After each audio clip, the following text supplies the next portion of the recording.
إن الحمد لله نحمده ونستعينه ونستغفره ونعوذ بالله من شرور أنفسنا ومن سيئات أعمالنا. من يهده الله فلا مضل له ومن يضلل فلا هادي له، وأشهد أن لا إله إلا الله وحده لا شريك له، وأشهد أن محمدًا عبده ورسوله.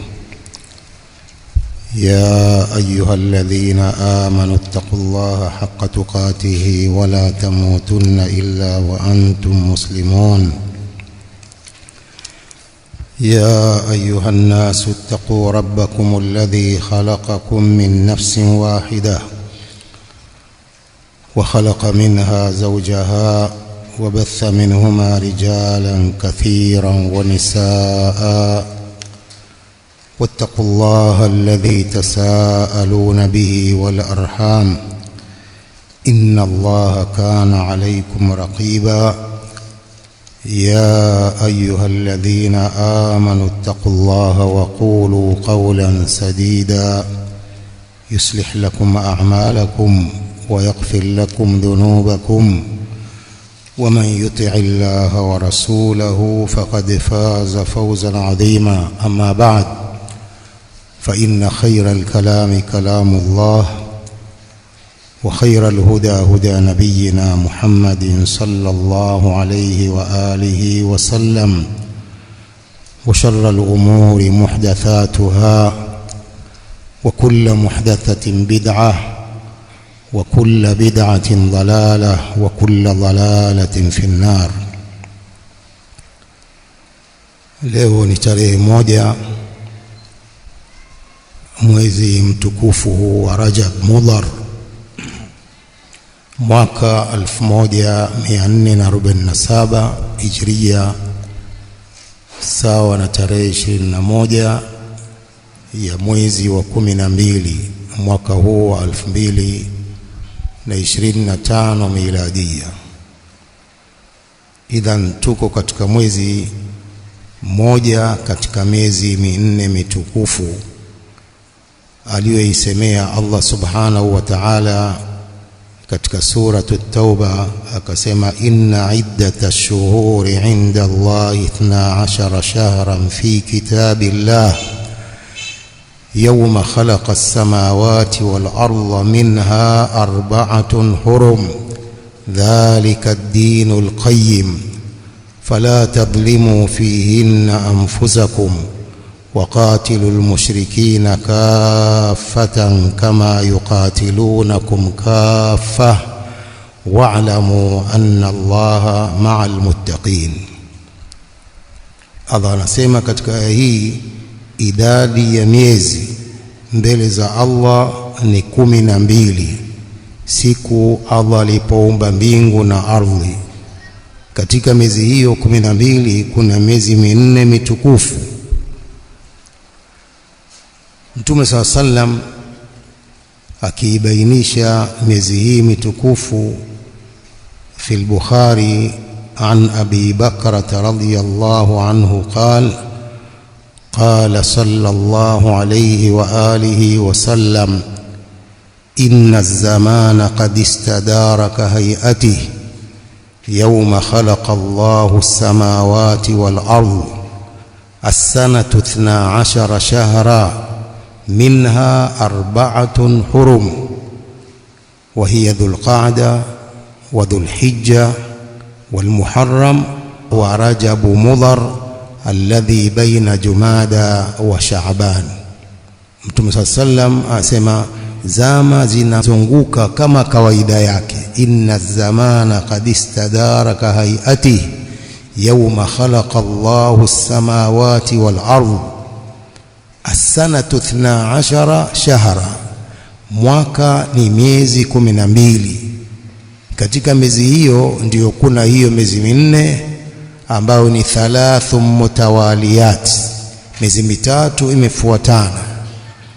Wa hiya dhul qa'da wa dhul hijja wal muharram wa rajab mudhar alladhi baina Jumada wa Shaaban. Mwezi huu, mwezi wa Rajab, ni katika miezi mitukufu minne hiyo. Leo ni siku ya tatu katika daura hii ilmia ya wafanyikazi, ndugu zetu wafanyikazi, mainjinia, madaktari, wahasibu na wengineo. Kazi nyingi mmekusanyika hapa katika daura hii, katika markazi hii Maimun, markaz Sheikh al-Islam Ibn Taymiyyah lilhalaqat alilmiya fi Pongwe, mji huu wa Tanga. Leo ni siku ya tatu katika daura hii, ndio nimepewa nafasi nikapewa maudhui ya kuzungumzia katika daura hii. Maudhui niliyopewa ni maudhui adhim, maudhui matukufu, maudhui mapana, maudhui marefu. Ni maudhui matukufu na ni maudhui mapana sana na marefu zaidi kuliko kimo changu. Hakuna shaka ni maudhui al-ilm wal-ulama, fadlu al-ilmi wal-ulama, fadla za ilmu na fadla za maulama. Ndugu zangu Waislamu, katika misingi ya da'wa salafia al-ma'suma al-ihtimam wal-inayatu bil-ilmi ash-shar'i wat-tafaqquhi fi ad-din, kutilia umuhimu jambo hili la ilmu na kupata elimu ya dini ni katika misingi mikubwa ya da'wa as-salafia al-ma'suma. Wakati jamaa nyingine nyingi hazitilii umuhimu jambo hili la ilmu ya dini, kuna jamaat nyingi kama zilivyoelezewa na Sheikh Abul Fadhl hafidhahullah ta'ala. Jamaa hizo nyingi ni Waislamu, lakini hawatilii umuhimu jambo hili la dini kama inavyotakiwa na Uislamu. Uislamu umelitilia mkazo jambo hili la dini na kulipa kipaumbele jambo la ilmu ya dini. Uislamu umetilia mkazo sana, kwa sababu elimu ndiyo msingi, elimu ndiyo msingi wa ibadat, elimu ndiyo msingi wa dini. Mtu hawezi akamwabudu Allah kisawasawa bila kuwa na ilmu hii ya dini, bali mtu hawezi akaishi vizuri bila kuwa na ilmu hii ya dini.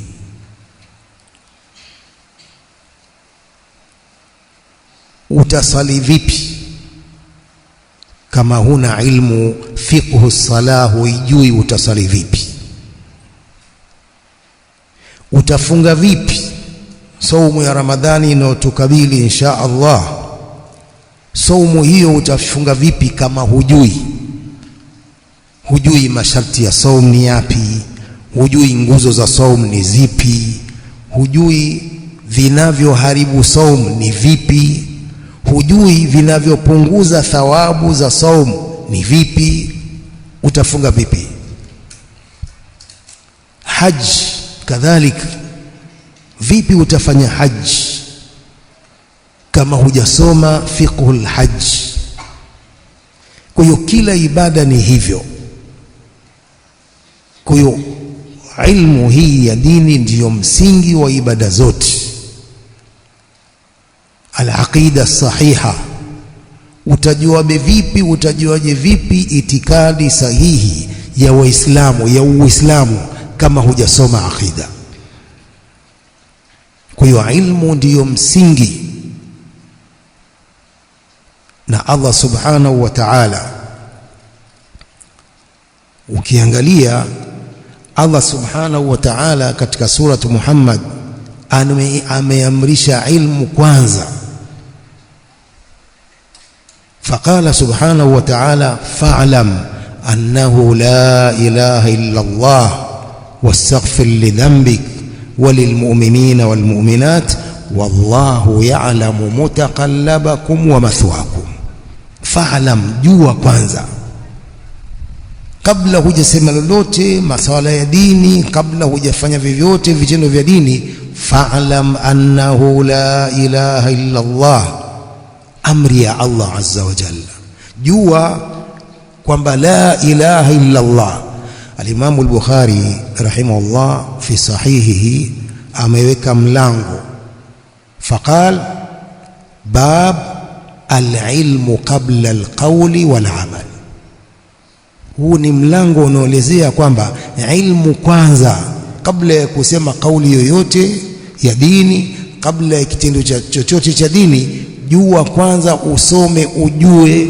Fa'lam annahu la ilaha illa Allah. Al-Imam Ibn al-Munayyir rahimahullahu ta'ala akisherehesha unwan ya mlango huu, Al-Imam al-Bukhari istadalla bihadhihi al-aya, ametolea dalili aya hii kwa tarjama yake hiyo, bab al-ilmu qabla al-qawli wal-amal, akatolea dalili aya hii. Qala ta'ala fa'lam annahu la ilaha illa Allah. Jua kwanza kabla ya kauli yoyote au amali yoyote, jua kwanza ndiyo useme, jua kwanza ndiyo ufanye kitendo cha ibada.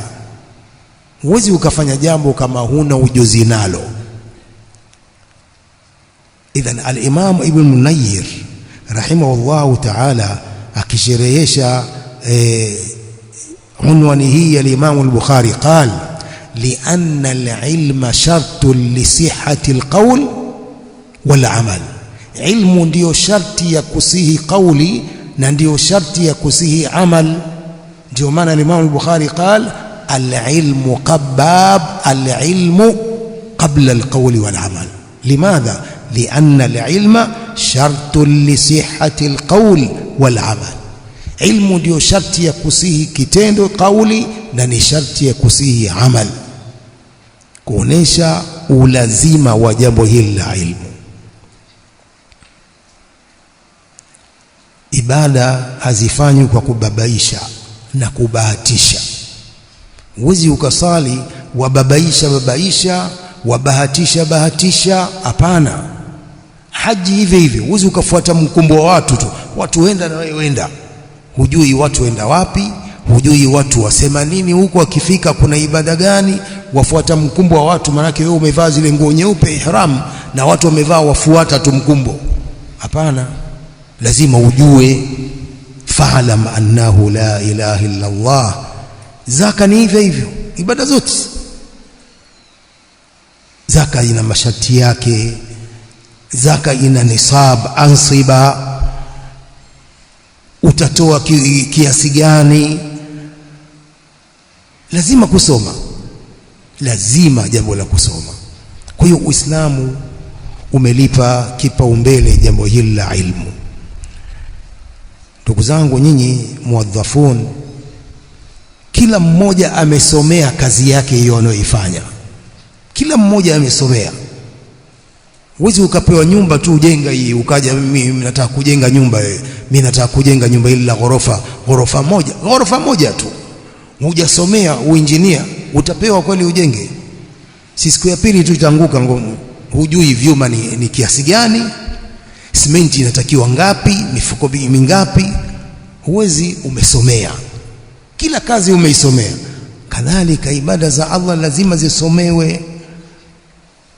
Haiwezekani kwamba wasali hujui kusali, wainama ukainuka, ukainama ukainuka, watu wakisalamu na watu wasalamu, umekwenda zako. Sala ya vipi hiyo? Idhan fa'lam annahu la ilaha illa Allah wastaghfir li dhanbik walilmu'minina walmu'minat wallahu ya'lamu mutaqallabakum wa mathwakum. Kwa hiyo hakuna njia ya kujua ibada isipokuwa kwa ilmu. Ilmu ndiyo inofungua uhakika wa kila kitu. Ilmu ndiyo kiongozi, ndiyo guide wa ibada ni ilmu. Ilmu ndiyo inaweka nuru njia na kukuonesha hii ndiyo njia ya sawa, hii ndiyo njia ambayo sio sawa, hii ndiyo haki, hii ndiyo batil. Ni ilmu. يقول الله سبحانه وتعالى قل هذه سبيلي أدعو إلى الله على بصيرة أنا ومن اتبعني وسبحان الله وما أنا من المشركين. waambie hii ndiyo njia yangu, qul hadhihi sabili, waambie hii ndiyo njia yangu, ad'u ila Allahi ala basira, nalingania kwa Allah kwa basira, al-adilla wal-barahin na ilmu, nalingania kwa Allah ala basira, ana wa man ittaba'ani, mimi na wenye kunifuata. Wa subhanallah, kutakasika kwa Allah na kila upungufu. Wama ana min al-mushrikin, sikuwa mimi ni katika washirikina. Faqawluhu ta'ala ala basira ay ala burhanin wa hujja wa huma al-ilmu an-nafi. Nalingania kwa Allah kwa burhan na hujja na dalil, wa huma al-ilmu an-nafi wal amalu salih, ndio burhan na hujja. الإمام أحمد بن حنبل إمام السنة المبجل يقول رحمه الله الناس إلى العلم أحوج منهم إلى الطعام والشراب. الناس إلى العلم أحوج منهم إلى الطعام والشراب. watu wanahitajia ilmu zaidi kuliko mahitaji yao ya chakula na kinywaji. الناس إلى العلم أحوج منهم إلى الطعام والشراب. watu wanahitajia zaidi ilmu kuliko mahitaji yao ya chakula na kinywaji. قال رحمه الله لأن الإنسان يحتاج إلى الطعام والشراب في اليوم مرة أو مرتين. sababu mtu anahitajia chakula na kinywaji kwa siku mara moja au mbili. Mtu anahitajia chakula kwa siku mara moja au mbili. Unaweza ukala mara moja na ukaishi, unaweza ukala mara mbili na ukaishi. Wacha wanao walafi wakubwa wanaokula mara 5 mara 6 kwa siku. Kuna watu walafi sana, kila baada ya masaa mawili chai, sambusa, bajia. Ndio nini sasa hivi? Sasa kila wanavyokula, lakini si kama ilmu. قال وحاجته إلى العلم بعدد أنفاسه. mahitaji yake ya ilmu ni kwa idadi ya pumzi zake. Jinsi mtu alivyokuwa na haja ya ilmu ni kwa idadi ya pumzi mahitaji yake ya ilmu kuliko hiyo chakula. Annasu ila alilmi ahwaju minhum ila at-ta'ami wash-sharab lianna al-insana يحتاج إلى الطعام والشراب في اليوم مرة أو مرتين لكن حاجته إلى العلم بعدد أنفاسه. kila mahali panahitajia ilmu, kila mahali panahitajia ilmu. Al-Imam Ahmad ibn Hanbal akitoa maneno yake hayo ya kuonesha umuhimu wa jambo hili la ilmu.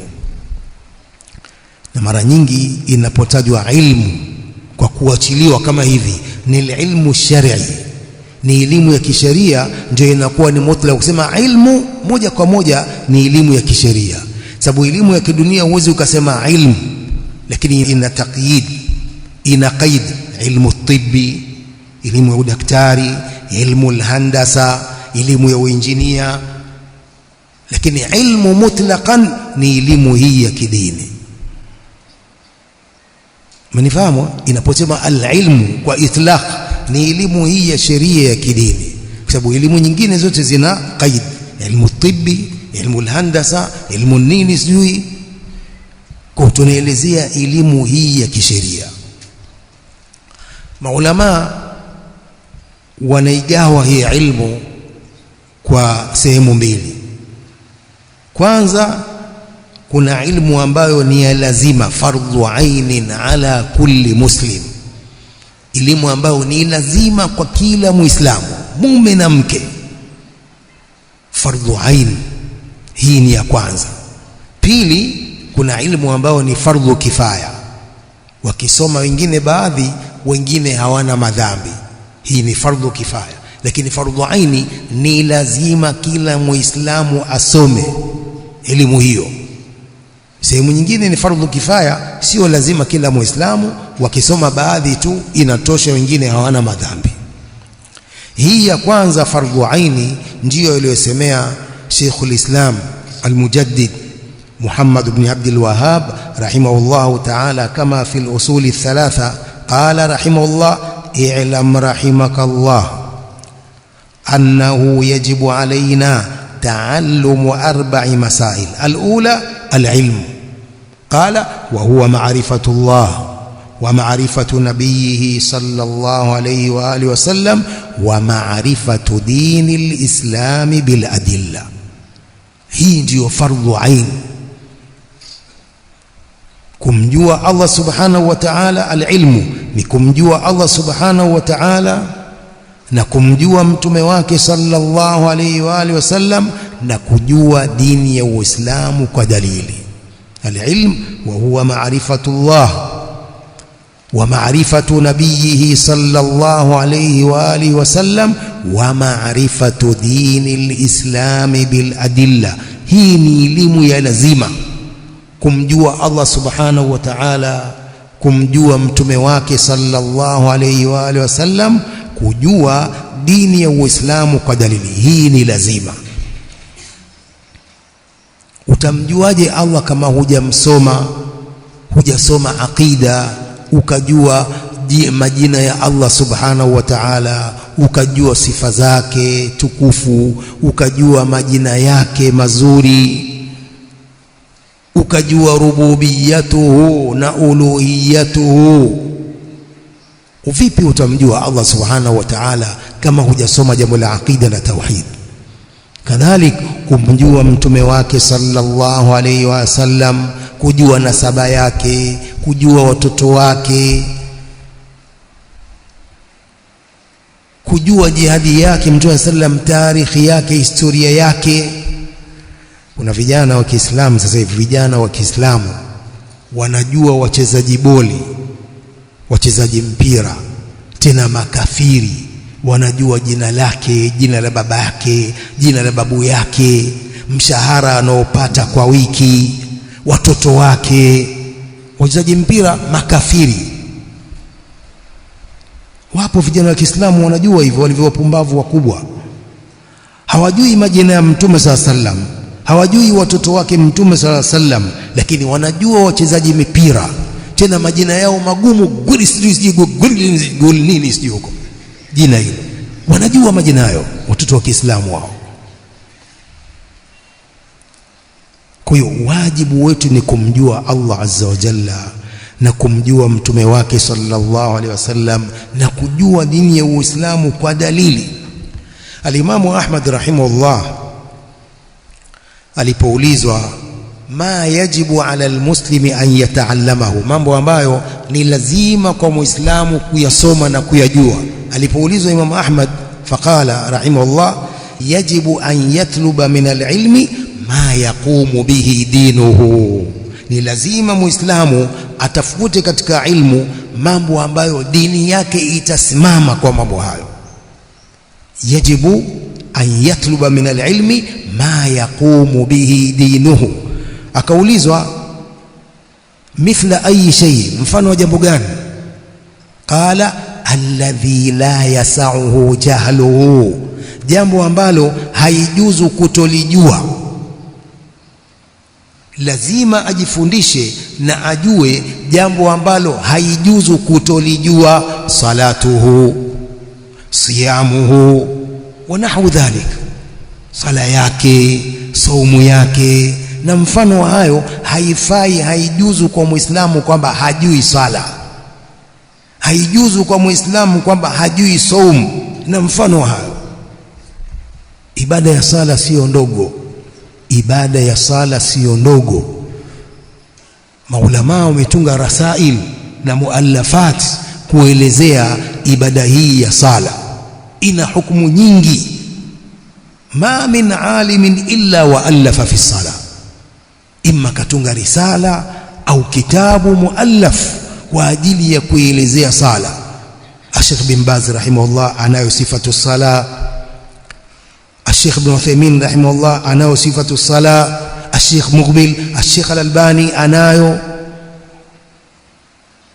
Kila mwana wa chuoni ametunga katika sala.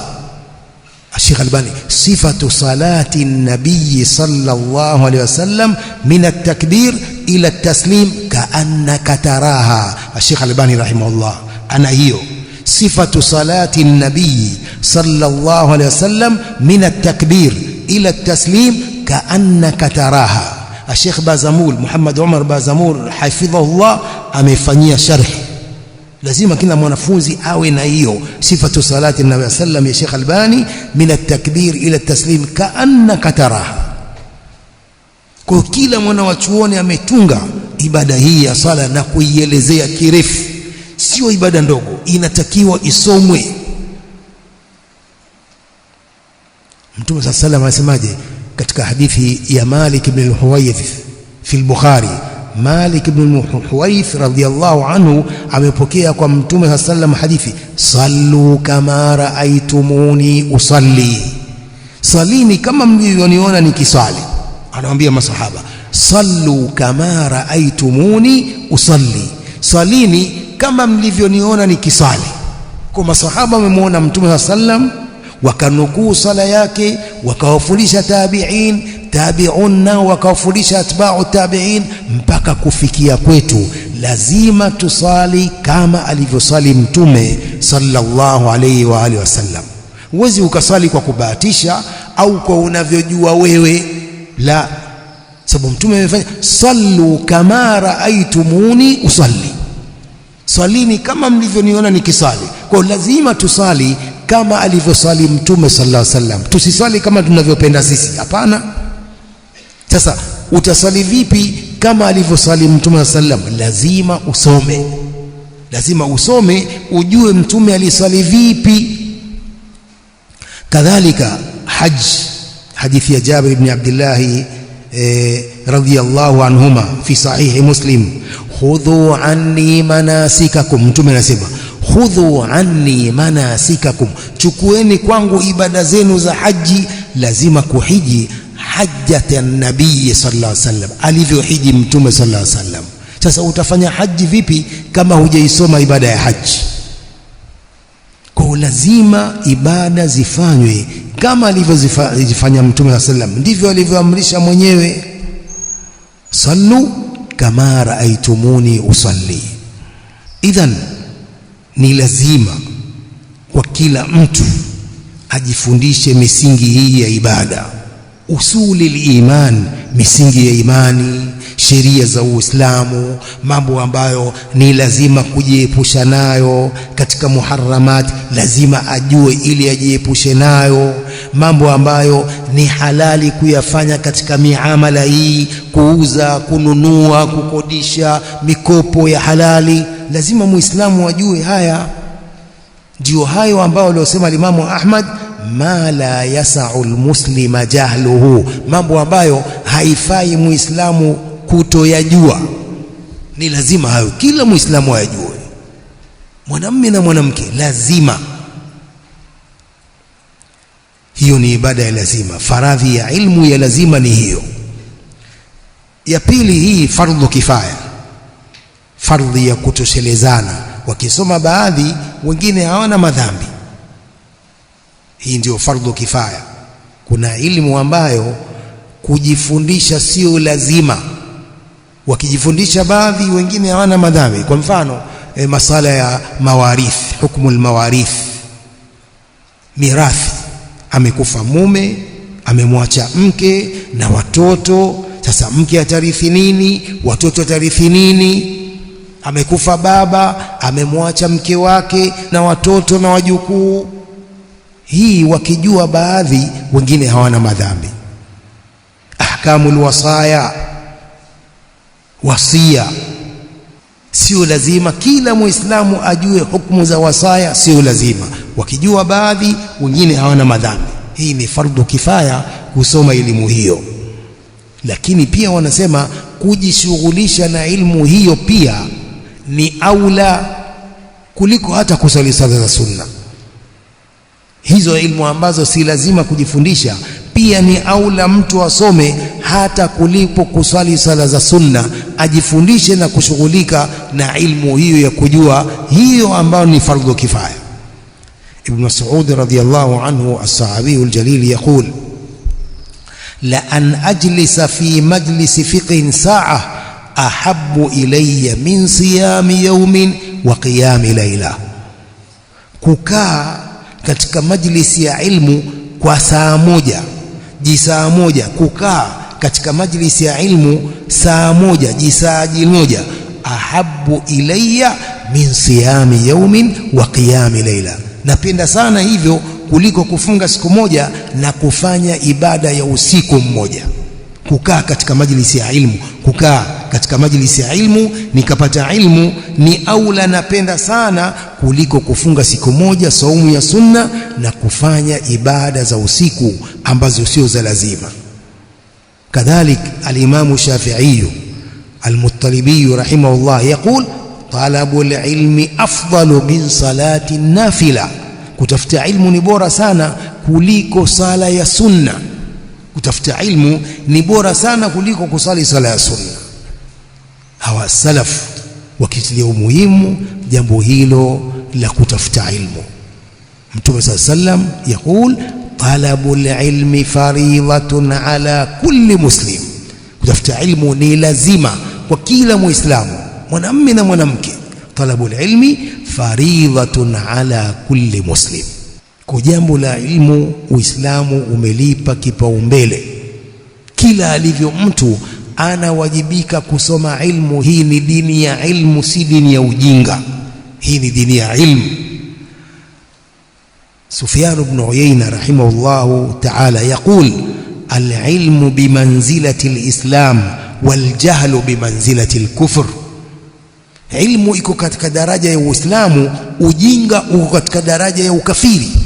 Al-ilmu bimanzilati al-islam wal-jahl bimanzilati al-kufr. Jinsi salaf wanavyohimiza na kutilia mkazo jambo hili la ilmu ya dini. Kwa kila mtu alivyo anawajibika kusoma elimu hii ya dini. Ni lazima kwa ajili ya ibada zake, kwa ajili ya akida yake sahiha. Kuna akida nyingi zinasambazwa, kuna akida nyingi, itikadi nyingi.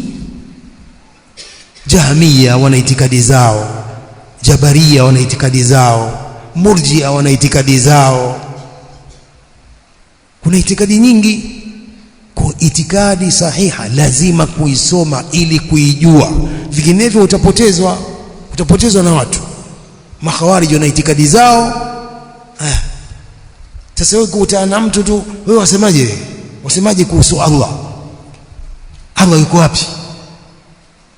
Mimi nasema Allah yuko kila mahali tu bwana. Kila mahali yupo. Kama hujasoma si atakubeba wewe, akupeleke tu. Akupeleke tu. Kumbe ni akida ya Jahmiya. Anakupeleka tu akida potofu za Jahmiya. Hujui, hujasoma akida. Lazima kusoma. Fadlul ilmi, fadla za ilmu hii. Kuna dalili nyingi katika Qur'ani na Sunna zinazoelezea fadla za ilmu hii ya kisheria. Kwanza, aya ya kwanza iliyoshuka kwa Mtume sallam, aya ya kwanza ya Qur'an ala alqawli sahih ni mwanzo wa suratul Alaq. Aya 5 za mwanzo za suratul Alaq ndio aya za mwanzo zilizoshuka kwa Mtume sallallahu alaihi wasallam. Aya ya kwanza, iqra bismi rabbikal ladhi khalaq. khalaqal insana min alaq iqra wa rabbukal akram alladhi 'allama bil qalam 'allamal insana ma lam ya'lam. Hizi ni aya 5 za mwanzo zilizoshuka mwanzo kwa Mtume sallallahu alaihi wasallam akiwa katika ghari Hira. Iqra bismi rabbikal ladhi khalaq, ni aya inayoamrisha ilmu. Soma kwa jina la Mola wako aliyeumba kila kitu. Aya ya kwanza kabisa kuonesha dini hii kwamba ni dini ya ilmu. Mtume sallam alivyoambiwa na Jibril kushukishiwa wahi mwanzo kabisa, iqra bismi rabbikal ladhi khalaq. Tumwambia mimi sijui, ma ana biqari, sikuwa mimi ni msomaji. Mwanzo kabisa, na Jibril ameshuka kwa sura ile ya kimalaika. Wakati huo Jibrili mwanzo kabisa anashuka kwa Mtume kwa sura ya kimalaika. Mara nyingine ilikuwa akishuka kwa sura ya kibinadamu, lakini hapa mwanzo kabisa Jibril anashuka kwa Mtume kwa sura ya kimalaika. Soma kwa jina la Mola wako aliyeumba kila kitu. Mtume ma ana biqari, Jibril anaminya Mtume sallam, soma kwa lazima. Mtume anatetemeka, ma ana biqari, mpaka mwisho anamwambia iqra bismi rabbikal ladhi khalaq, akamsomea aya hizi 5 mpaka Mtume anarudi kwa mama Khadija hali ya kutetemeka. Zammiluni zammiluni, nifunikeni nifunikeni, nimemwona kiumbe ambaye sijaonapo kiumbe hicho, Jibril alayhi salam, na kumwamrisha soma. Kwa hii ni moja katika aya zinazoonesha wajibu wa kusoma na kutafuta ilmu. Allah subhanahu wa ta'ala katika Qur'an anamshuhudia mtu ambaye amempa ilmu kwamba amempa kheri nyingi. Allah subhanahu wa ta'ala anashuhudia katika Qur'an kwamba kila mtu ambaye amempa ilmu basi amempa kheri nyingi. Qala ta'ala yu'ti al-hikmata man yasha wa man yu'ta al-hikmata faqad utiya khairan kathira. Allah anampa ilmu anayemtaka, na anayepewa ilmu basi amepewa kheri nyingi. Qala Ibn Qutayba rahimahullah ta'ala kifasiri aya hii, qala al-hikmatu isabatu al-haqqi wal amalu bihi. Hikma ni kupatia haki na kuitumia na kuifanyia kazi haki hiyo. Qala wa hiya al-ilmu an-nafi' wal amalu salih. Akifasiri al-hikma qala al-hikma isabatu al-haqqi wal amalu bihi wa hiya al-ilmu an-nafi' wal amalu salih, ni elimu yenye manufaa na amali njema. Wal risalatu al-muhammadiyya jaat bihadhaini al-amrayni. Mtume sallam ametumwa kwetu kwa ajili ya mambo haya mawili, al-ilmu an-nafi' wal amalu salih. Yaqulu Allah subhanahu wa ta'ala huwa alladhi arsala rasulahu bil huda wa dinil haqqi liyudhhirahu ala ad-din kulli walau kariha al-mushrikun. Al-Imam Sa'di rahimahullah akafasiri aya hii, qala al-huda al-ilmu an-nafi' wa dinil haqq wal amali salih. Mtume sallam ameletwa kwetu kwa ajili ya kufundisha elimu yenye manufaa na amali njema. Kadhalika Allah subhanahu wa ta'ala amewafadhilisha mitume kuliko watu wengine kwa ilmu na wahi. Allah subhanahu wa ta'ala amewafanya bora mitume wake alayhimus salatu wassalam, amewafanya bora kuliko wanadamu wengine kwa ilmu na wahi. Walidhalik qala ta'ala fi haqqi Adam alayhi salam, qala ya Adam anbi'hum bi asma'ihim. Allah subhanahu wa ta'ala anamwambia Nabii Adam wafahamishe majina yao. Falamma anba'ahum bi asma'ihim qala alam aqul lakum inni a'lamu ghaiba as-samawati wal ardi wa a'lamu ma tubduna wa ma kuntum taktumun. Sijawaambia nyinyi kwamba mimi najua siri za mbinguni na ardhi na najua mnaoyadhihirisha na mnaoyaficha. Allah subhanahu wa ta'ala anamwamrisha nabii Adam awafahamishe malaika majina ya vitu. Ilmu, qala ya Adamu anbi'hum biasma'ihim, wafahamishe majina yao. Falamma anba'ahum biasma'ihim qala alam aqul lakum inni a'lamu ghaiba as-samawati wal ardh wa a'lamu ma tubduna wa ma kuntum taktumun. Kadhalik Allah subhanahu wa ta'ala fi haqqi Ibrahim alayhi salam qala ta'ala inna Ibrahima kana ummah qanitan lillahi hanifa wa lam yakun minal mushrikin shakiran li an'umihi ijtabahu wa hadahu ila siratin mustaqim. Ibrahim kana umma qanitan lillah, mwenye kumnyenyekea Allah, hanifan, mwenye kuachana na ushirikina, hali ya kufuata tauhid, hakuwa ni katika washirikina. Ibrahim shakiran li an'umi, hali ya kuwa mwenye kushukuru neema zake. Ijtabahu, Allah subhanahu wa ta'ala amemkhitari. Wa hadahu ila siratin mustaqim, akamuongoza kwenye njia hii iliyonyoka, njia iliyo sawa sawa. قال علماء التفسير قوله أمة هو الذي جمع صفات الكمال من العلم والعمل والدعوة. إن إبراهيم كان أمة. ما معنى أمة؟ قال هو الذي جمع صفات الكمال من العلم والعمل والدعوة. Umma ni yule aliyekusanya sifa za ukamilifu, ilmu, amal, utekelezaji wa ilmu na da'wa, na kuifanyia kazi na kuifanyia da'wa ilmu hiyo. Kadhalik qala ta'ala fi haqqi Yusufa alayhi salam walamma balagha ashuddahu atainahu hukman wa ilma wa kadhalika najzil muhsinin. Allah subhanahu wa ta'ala anasema fi haqqi Yusuf alayhi salam walamma balagha ashudda, alipofikia ukamilifu wa akili yake, tulimpa hukman na ilma, tulimpa hukum na ilma, utume na ilmu. Na hivyo hivyo ndivyo tunawalipa almuhsinin, wenye kufanya mema. Alimamu Saadi rahimahullah akifasiri aya hii walamma balagha ashuddahu atainahu hukman wa ilma qala ja'alnahu nabiyyan rasula wa aliman rabbaniya. Ja'alnahu nabiyyan rasulan wa aliman rabbaniya, Nabii Yusuf alayhi salam.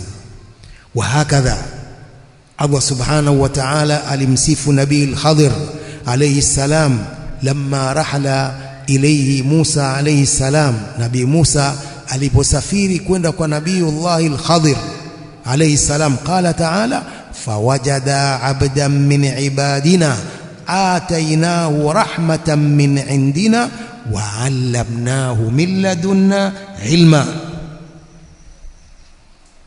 Wakampata mja katika waja wetu ambaye tulimpa rahma, tulimpa utume. Baadhi mfasiri rahma ni utume, kadhalika tumempa utume kutokana na sisi na tukampa kutokana na sisi ilmu, Nabiyullah al-Khadir alayhi salatu wassalam. Wa hakadha qala ta'ala mumtannan ala nabiyhi wa khatami rusulihi sallallahu alayhi wasallam wa anzala Allahu alayka al-kitaba wal hikma wa 'allamaka ma lam takun ta'lam wa kana fadlullahi alayka 'azima. Tumekuteremshia Qur'ani na Sunna, wa 'allamaka ma lam takun ta'lam, Allah kukufundisha yale mambo ambayo hukuwa ukiyajua. Wa kana fadlullahi alayka 'azima, na fadla za Allah juu yako ni kubwa. Idhan Allah subhanahu wa ta'ala amewafadhilisha mitume wake kwa ilmu wa kadhalika kwa wahi, kuonesha utukufu wa jambo zima hili la ilmu. Ilmu, katika fadhila za ilmu ni kwamba ndiyo sababu nyepesi ya kuingia peponi. Ilmu ndiyo sababu nyepesi ya kuingia peponi kuliko kufanya ibada bila ilmu. Ilmu ndiyo sababu nyepesi sana ya kuingia peponi kuliko kufanya ibada bila ilmu. Ni sababu nzito ya kwenda peponi. ibada bila ilmu ni uzito mtu kuingia peponi. Sababu gani? Al-ibada biduni ilm urdhatun li alla tuqbala hadhihi al-ibada, ni sababu ya kutokubaliwa ibada. Mtu anafanya ibada hajui, afanya kwa kubahatisha, hiyo ni sababu ya kutokubaliwa ibada zake. Anasema sahibu Zubadi kama sikosei, wa man yakun bighairi ilmin ya'malu a'maluhu mardudatun la tuqbalu. Wa man yakun bighairi ilmin ya'malu a'maluhu mardudatun la tuqbalu. Anayefanya amali ibada bila ilmu, ibada zake zinakataliwa, hazikubaliwi. Sababu gani? Anabahatisha tu, sijui ni hivi watu wafanya hivi, sijui watu wasema hivi, hajui. Idhan ilmu ndiyo sababu nyepesi ya kuingia peponi. Hadithi ya Abi Darda radiyallahu anhu anna an-nabiyya sallallahu alayhi wasallam qala man salaka tariqan yaltamisu fihi ilman sahala Allahu lahu bihi tariqan ila al-janna. Mwenye kufuata njia, man salaka tariqan, mwenye kufuata njia hali ya kuwa anataka kwa njia hiyo ilmu, sahala Allahu lahu bihi tariqan ila al-janna, Allah humsahilishia njia ya kwenda peponi. Kwa wanasema maulama, kutafuta ilmu ndiyo njia nyepesi ya kwenda peponi kuliko kufanya ibada bila ilmu. Kwa hadithi hii ya Mtume sallallahu alayhi wasallam, man salaka tariqan yaltamisu fihi ilman sahala Allahu lahu bihi tariqan ila aljanna. Qala sallallahu alayhi wasallam, wa innal malaika la tadau ajnihataha ridan li talibil ilmi, malaika wanaweka mbawa zao. Wa innal malaika la tadau ajnihataha ridan li talibil ilmi, malaika wanaweka mbawa zao kwa kumridhia yule mwanafunzi anayetafuta ilmu. Ja'alana Allahu wa iyyakum min haula. Malaika wanaweka mbawa zao kwa mwanafunzi anayetafuta ilmu kwa ajili ya kuridhia ule utafutaji wake ilmu. Thumma qala sallam, wa innal alima la yastaghfiru lahu man fi samawati wa man fil ardi hatta lihitan fil ma. Mwanawachuoni wanamuombea maghfira vyote vilivyo mbinguni, vilivyo katika ardhi duniani, mpaka samaki katika maji baharini wanamuombea maghfira alim mwanawachuoni. Thumma qala sallallahu alayhi wasallam, wa fadlul alim ala al-abid ka fadlil qamari ala sa'iril kawakib. Fadhila za alim mwanawachuoni kuliko mwenye kufanya ibada ni kama fadhila za mwezi kuliko nyota zote zilizo mbinguni. Hakuna shaka kwamba mwezi una nuru, mwangaza wa mwezi ni mkubwa kuliko hizi nyota nyingine ndogo ndogo. Ndio fadhila za alim ala al-abid, fadhila za mwanawachuoni kuliko mfanya ibada anayefanya ibada bila ilmu. Ka fadlil qamar ala sa'iril kawakib, ni kama fadhila za mwezi kuliko nyota nyingine. كذلك يقول النبي صلى الله عليه وسلم كما في الصحيحين من حديث معاوية رضي الله عنه قال صلى الله عليه وسلم من يريد الله به خيرا يفقهه في الدين. Mtu ambaye Allah anamtakia kheri humpa elimu ya dini.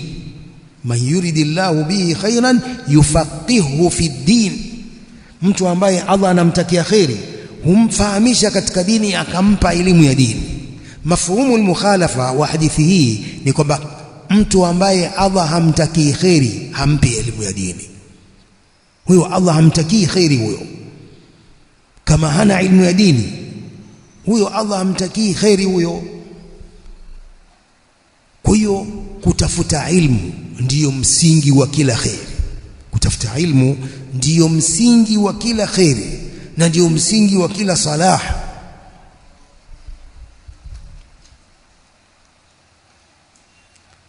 As-salafu salih ridwanullahi ta'ala alayhim walikuwa hawafanyi jambo mpaka wawe na ujuzi nalo. Je, jambo hili lipo katika sheria au halipo jambo hili? Mpaka wawe na ilmu nalo. Lakini sasa hivi baadhi ya Waislamu wanafanya mambo kumbe hata hayamo katika Uislamu. mambo hata hayamo katika Uislamu wanaona ni Uislamu. Si kama mlisikia kule Kenya yakifanywa maandamano ya kuwasaidia wa Palestina. Si kama mlisikia maandamano, mahizbi ndio walioanzisha hiyo, wanaamrisha watu wafanye maandamano, Waislamu watoke wafanye maandamano ya kuwachangia wa Palestina kule. Haya maandamano ni katika dini? Uislamu umeleta maandamano? La. Sheikh Al-Fawzan mufti al-aam lilmamlaka al-arabia as-saudiya anasema hadha min amali al-kuffar laysa min amali al-muslimin. Al-mudhaharat min amali al-kuffar.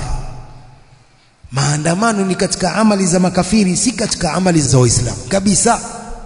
Sheikh Uthaymeen anasema hivyo, Sheikh Albani anasema hivyo rahimahumullah. Kibaru ulama al-umma wanakataa kwa maandamano si yetu Waislamu.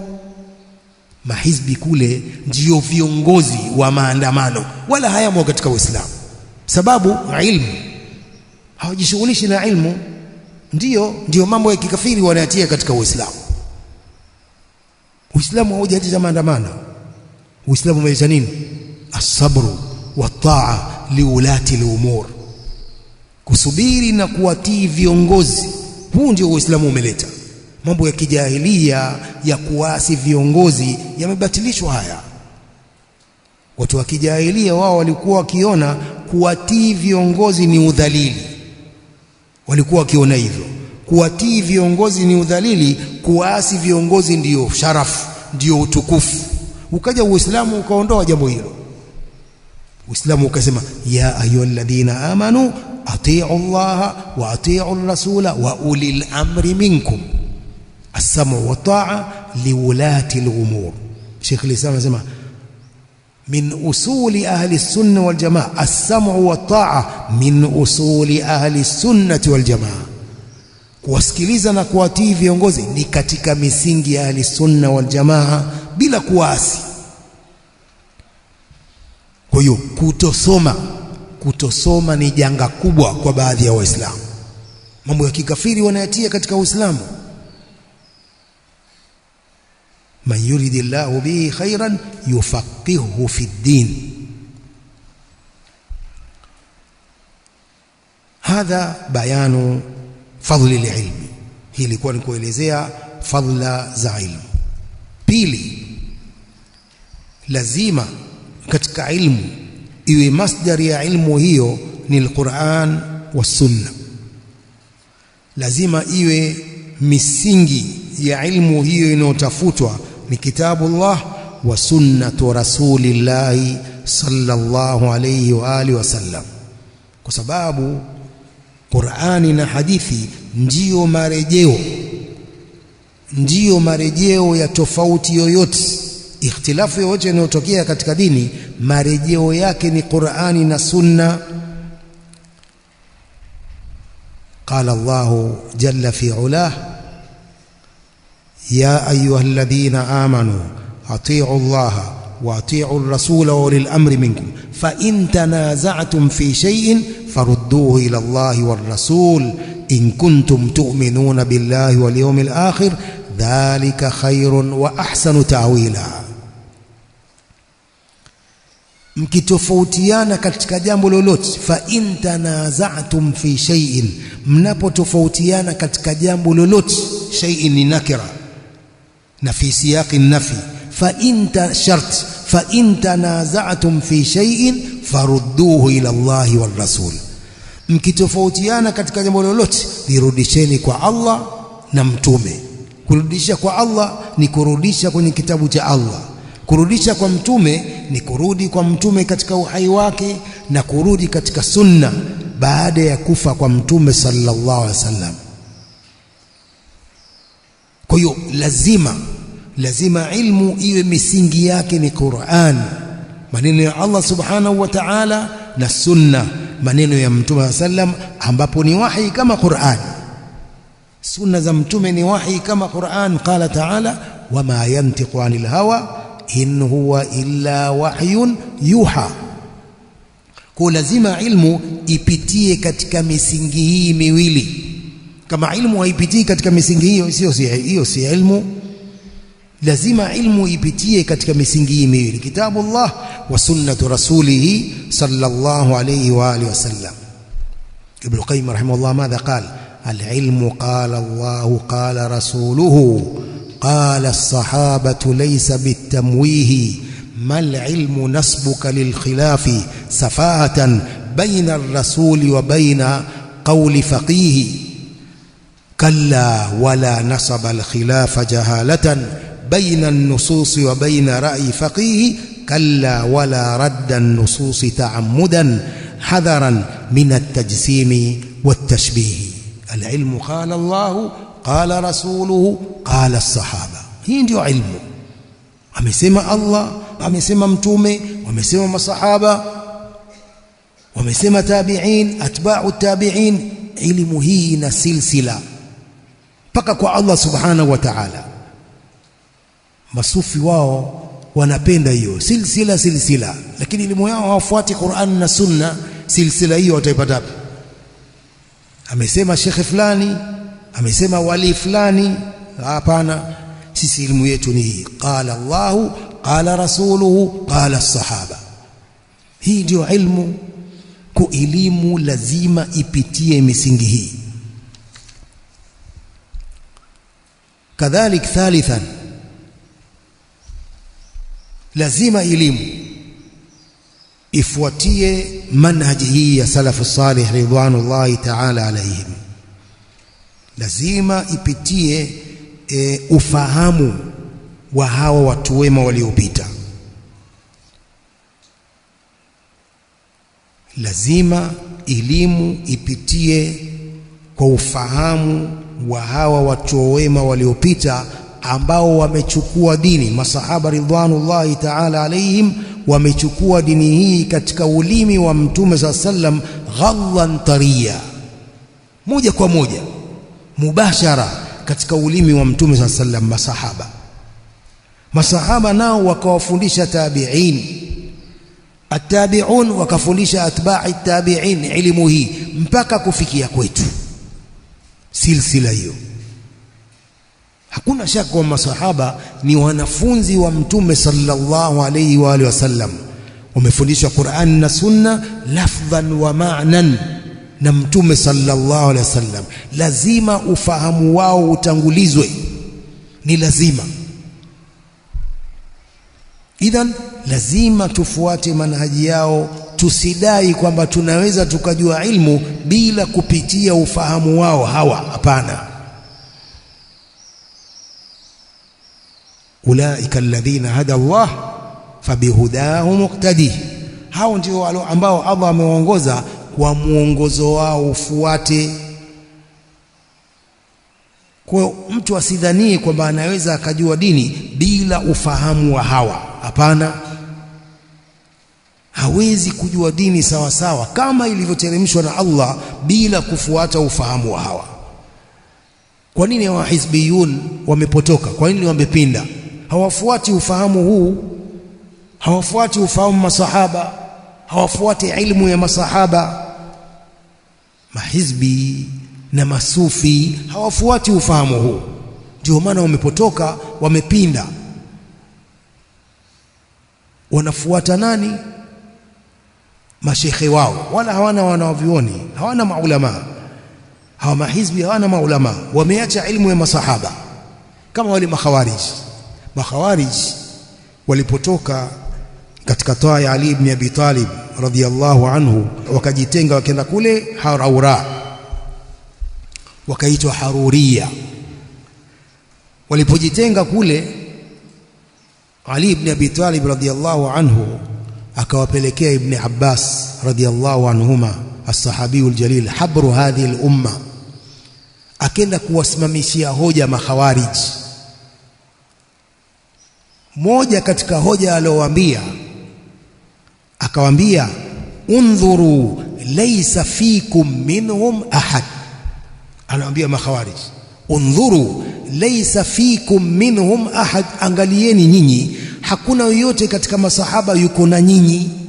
Undhuru laysa fikum minhum ahad, nyinyi angalieni bwana, Hakuna sahabi yoyote anayewasapoti nyinyi. Mmejitenga nyinyi, mmemwasi Ali ibn Abi Talib, kiongozi wenu, khalifa. Nyinyi mmejitenga na hamna yoyote katika masahaba anayewasapoti.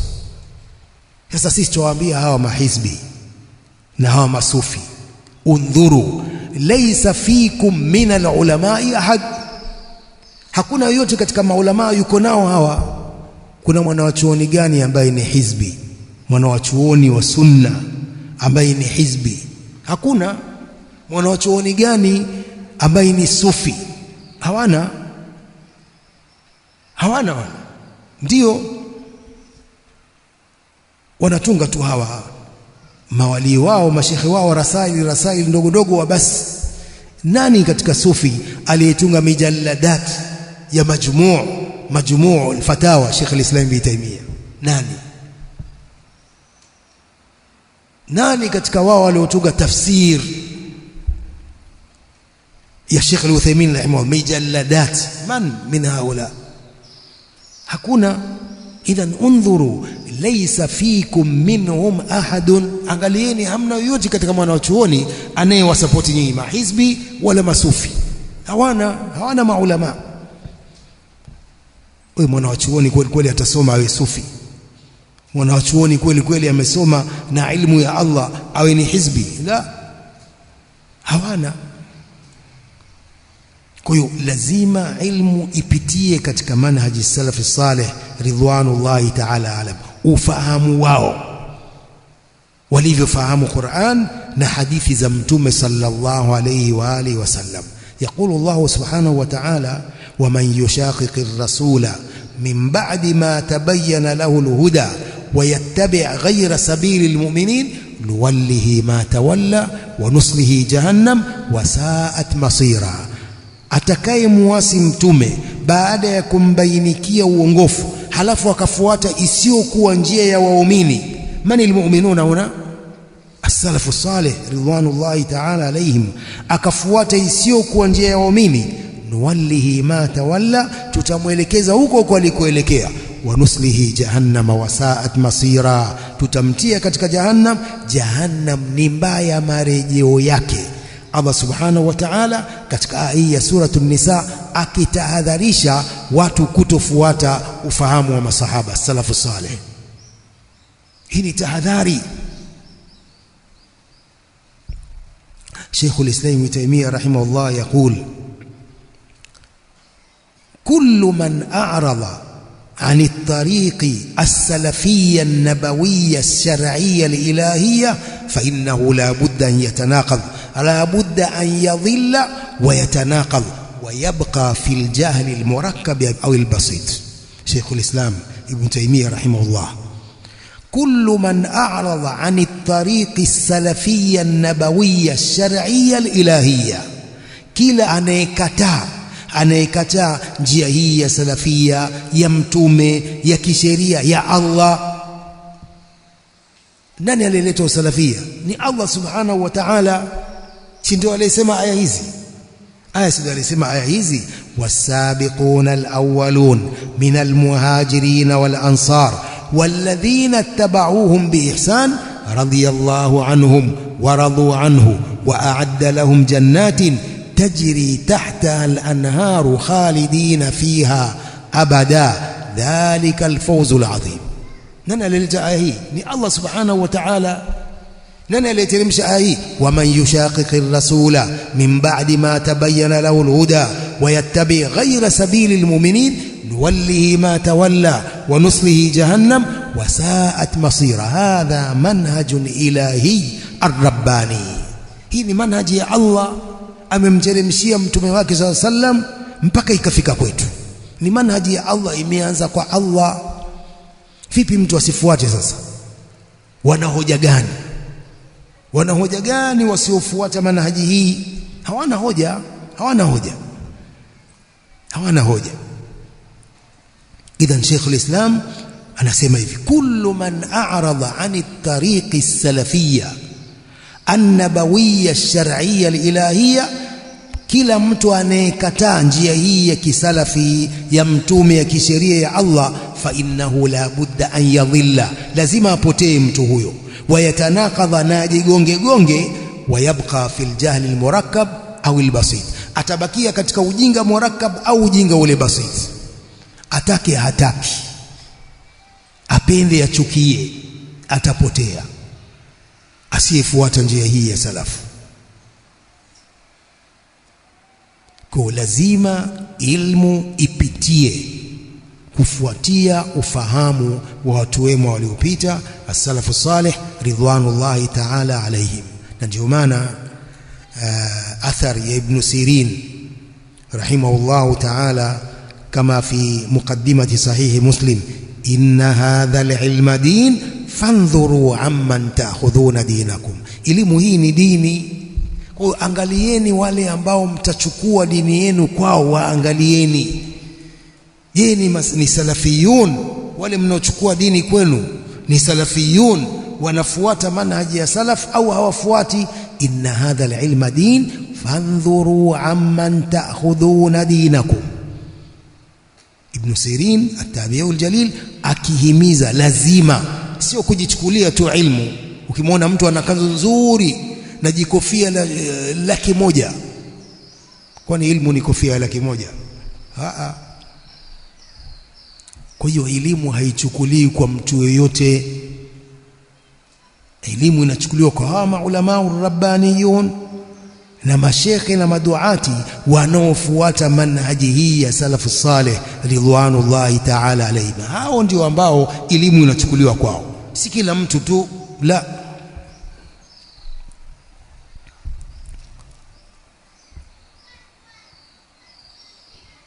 Kadhalika lazima elimu iwe na ikhlas. Al-ikhlasu lillah, kumtakasia Allah azza wa jalla. Lazima talibul ilmi awe na nia hiyo, kwa maana soma lillah, kwa ajili ya Allah subhanahu wa ta'ala, kama inavyojulikana kwamba ikhlas ndio msingi wa kukubaliwa kila amali. Ikhlas ni moja katika misingi ya kukubaliwa amal, ikhlas na mutabaa. Qala ta'ala fa'budillaha mukhlishan lahu ad-din, wa qala ta'ala ala lillahi ad-dinul khalis.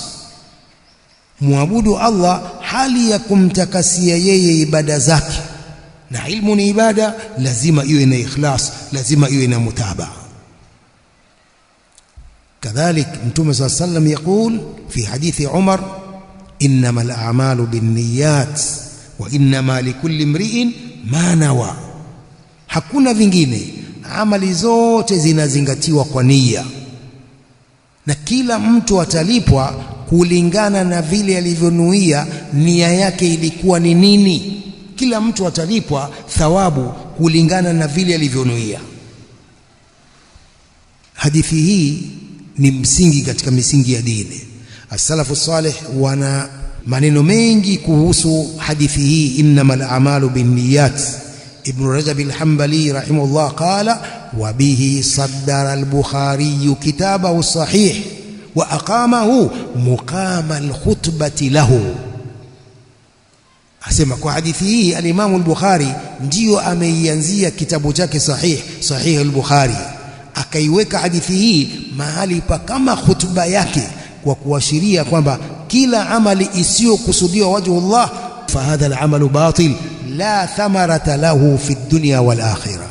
Kila jambo ambalo halina ikhlas, jambo hilo ni batil, halina natija yoyote hapa duniani na akhira. Innamal a'malu binniyat.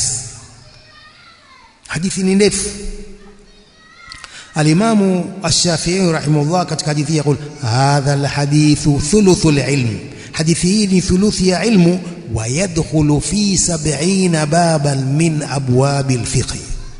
Hadithi inaingia katika milango 70 katika milango ya fiqh. Hii hadithi innamal a'malu binniyat. Al-Imam Ahmad rahimahullah pia imekuliwa kauli yake, qala usulul islami ala thalathati ahadith. Misingi ya dini hii ya Uislamu iko katika hadithi tatu. Hadithi Umar hadha innamal a'malu binniyat, وحديث عائشة رضي الله عنها من أحدث في أمرنا هذا ما ليس منه، وحديث النعمان بن بشير رضي الله عنه. حديث النعمان بن بشير رضي الله عنه الحلال بين والحرام بين.